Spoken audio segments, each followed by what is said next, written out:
Hey, in this video, we're going to find out why should we use Spring.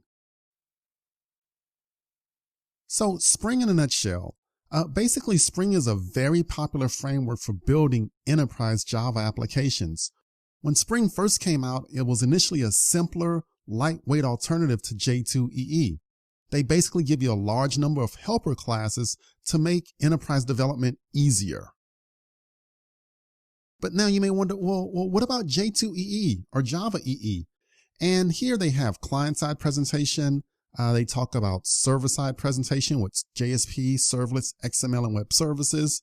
They also discuss the idea of server-side business logic using enterprise Java Beans, web services, and so on, and all talking to a back-end database. And this all looks really good on paper. And as the developers, we were very excited when we saw this, viewing it on paper. But what happened is that when we actually got into the implementation details, it was another story. And I'll talk more about that in a second. All right, so how did J2EE grow up? Well, in the early days, it started out really nice. You had servlets, JSPs back in 1999. You also had enterprise Java Beans, Java Message Service, and RMI remote method invocation. And then over the years, they added more support for EJB with 1.3. They added, in J2EE 1.4, they added web services. And Java EE5, they kind of renamed it a bit. So it's Java Enterprise Edition 5. They dropped the J2EE thing. And they added some ease of use for EJB3, JPA, JSF, JAXB, and JAX-WS for web services. And then with EE6, again, they pruned, meaning they got rid of some stuff that didn't work, mainly some of the EJB problems. And also they made it easier to use, so on and so forth. They added support for CDI, context dependency injection.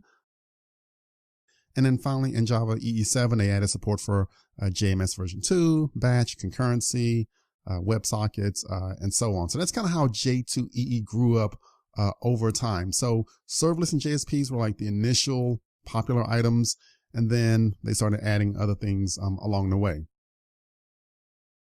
Now, the one thing that they added along the way was enterprise Java Beans. And so EJB is like your cousin or your family member that you just don't really like because they just mess things up for everybody.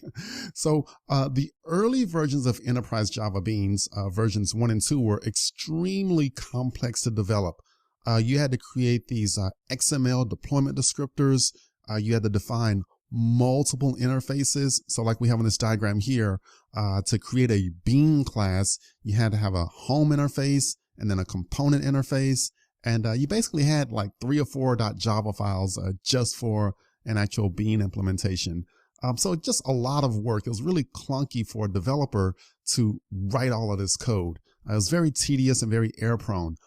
But once you finally got the bean developed and deployed it, and you deployed it in production, then you were slapped with another problem: poor performance. So these entity beans, basically mappings between Java classes and database tables, just awful, slow, just terribly slow. Like we actually had to do on one deployment, we actually had to pull our code back out of the production and actually remove the EJB functionality because it slowed everything down.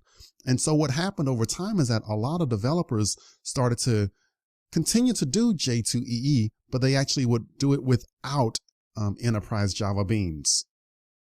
And so this kind of caught on with other development teams too, and pretty much a lot of folks were doing it. So this one fellow, Rod Johnson, he actually wrote this great book called J2EE Development Without EJB. Okay, so EJB was very popular at one point, and then it fell out of favor.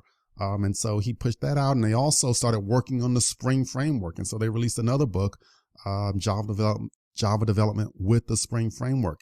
So EJB was kind of like that bad cousin or that bad uncle that you just didn't want in the family because they messed it up for everybody.